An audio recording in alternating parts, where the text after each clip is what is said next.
Today I shall start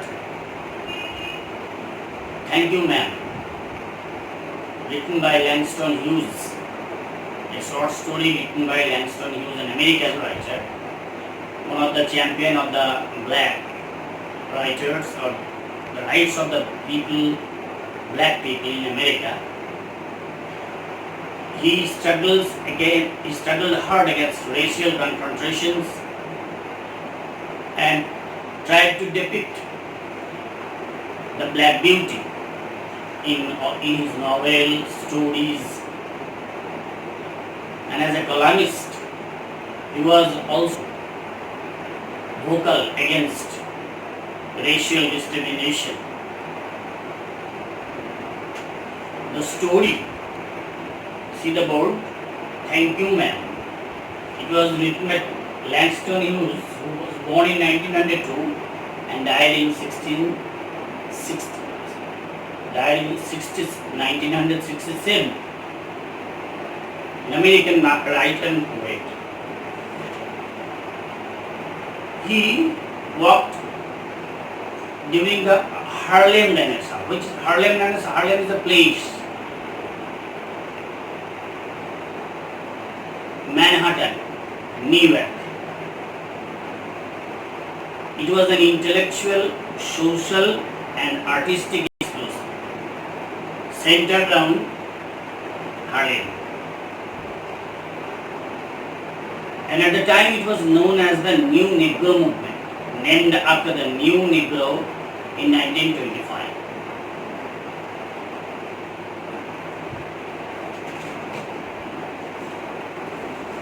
In the story, it's a short story. And you know the short story is a slice of life. In this short story, Langston Hughes tried to depict the abject plight of a boy, of an orphan, abject plight of an orphan named Roger. And the story shows the spiritual transformation which took place in the mind of this orphan boy. Now we start the story. About the short story, you know very well that a short story is a slice of life. It is short in span, characters are few, there are few dialogues, and a short story is complete in itself. It has a definite beginning, a middle, and an end. So this is in a nutshell about the structure of the short story. Now I am going to discuss, I am going to read the story, the first paragraph. See the text. She was a large woman with a large purse. Purse means money bag, but here purse is rather unusual, a big bag. That had everything in it but hammer and nails. Everything in it, except hammer and nails. It is very essential for the lady. The story starts with third person narration. She has. Note the two epithets, adjectives. Large woman with large bag. The repetition of the word large may anticipate the largeness of the heart of the lady. She is a liberated Christian lady. This Christian liberalism is unmistakable in the due course of the story. We will see it. It had a long strap. Strap means a strip of leather. Long strap. And she carried it slung across her shoulder. carried the bag, which we slung or hung across her shoulder. It was about 11 o'clock at night. So the story clearly points to the time, specific time in which the incident or events took place. It was 11 o'clock at night and she was walking alone. The situation is that the lady was walking alone when a boy ran up behind her and tried to snatch her purse. Now, it's all on a sudden, the lady was walking or rather sauntering after the night's work. Maybe she was tired at the time. Suddenly a boy came running. The situation became dramatic when he tried to snatch her purse. The strap broke with a single tug behind her and tried to. The strap broke with a single tug. The boy gave it from behind. The boy made a strong effort to snatch the bag and the strap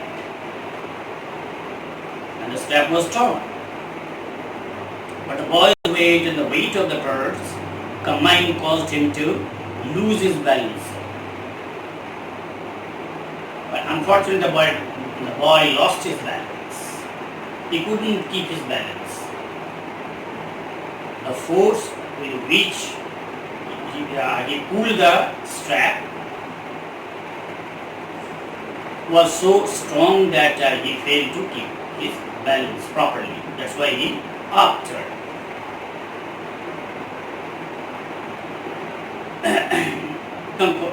Instead of taking a full blast, as he had hoped, the boy fell on his back on the side. He fell on the pavement. He didn't took the bag and ran away. He fell on the pavement and his legs flew up. This is actually the gesture. It's ridiculous. Apparently it looks ridiculous that a man or a boy who is going to steal something becomes the victim of the situation.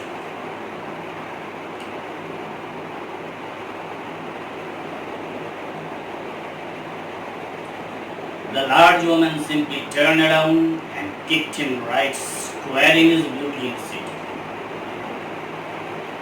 The woman was very large, so she kicked him on his vest. Kicked him on his vest.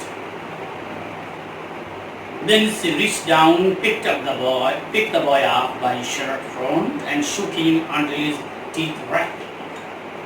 She took the boy and shook him very much, or shook him dreadfully. The boy felt flabbergasted or puzzled that he was caught red-handed.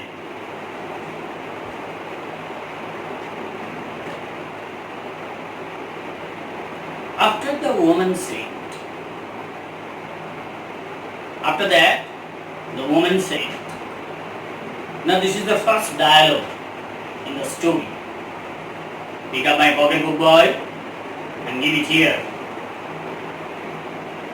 Pick up the pocketbook and give it here. She still held him, but she didn't loosen her grip. But she bent down enough to permit him to stoop and pick up her purse. Then she said, now, aren't you ashamed of yourself? Now, see the construction of the sentence. Now, aren't you ashamed of yourself? This is purely black American expression. Now, aren't you ashamed of yourself? Instead of saying this, the author says that aren't you ashamed of yourself? The dialectical American dialect, black American dialect expression, is used here and there in this story. And this is one of the prominent examples of the black American dialect. Follow this carefully. Whenever the lady will say something, and even the boy also, they will use black American dialect.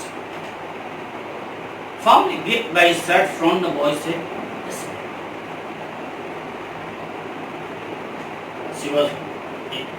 he was held with fondness by the lady. And when he was asked if he was not ashamed of his job, the boy admitted or acknowledged confessed his crime or sin. The woman said, what did you want to do it for? Simple question. What for? What did you, or what for did you want to steal? What's the cause behind this criminal act or this act of delinquency? It may not be a great crime, but it's a delinquency, no doubt. It's juvenile delinquency. The woman said, the boy said, I did in too. The answer appears to be authentic. Maybe authentic. That he didn't intend to. But if he did not intend to snatch, why did all these things happen at all? She said, you will lie. Again an American dialect. You will lie. See the construction. You will lie. That means you are a liar. It is American dialect. Used by the black. You will lie. Yes, you intended to do this. That's why all these things happen. Untoward things happen. Unpleasant encounter. It was actually an unpleasant encounter between the lady and the boy. It would be a pleasant encounter. He would come to her and beg of her. But instead of doing this, he tried to snatch the purse.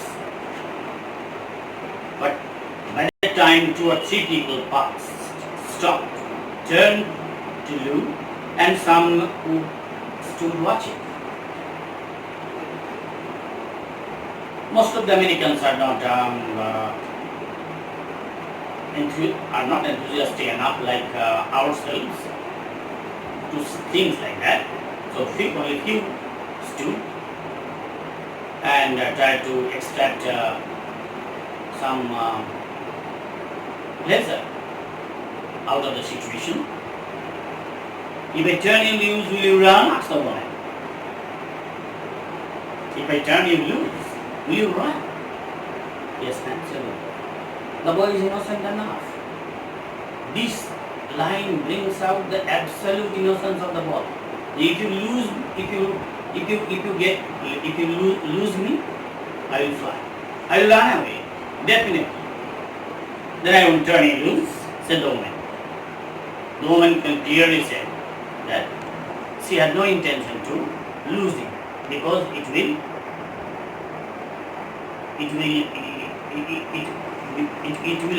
mean that he will make the use of the opportunity. She did not release him. I'm very sorry, lady, I'm very sorry, Miss Carter. The boy expressed his deep sorrow for the untoward incident or the unpleasant encounter he had with the lady. Now this is all about the first two sections of the story and some interactions and dialogues. See, so there are some important words. The word purse means small money bag. Here it's not small, it's big, it is quite unusual. Slang means hung, jhule thaka. Strap, a narrow strip of leather or metal. Tug means pull forcibly. Full blast means top speed. Sidewalk, pavement. Right square, directly. Stoop, to lean forward. Rattle, knocked against each other and made a sound. Picked up, lifted. Shook, jerked. Ashamed, having the feeling of shame. So this is all about the story. That there is a lady in an arts. The gist of today's story is that a lady was walking at 11 o'clock at night. Suddenly a boy came and tried to snatch her purse, but he fell on the pavement as the strap was broken or torn, and the lady kicked him and dragged him in between, and in due course the exchange of dialogues between the two suggests that the boy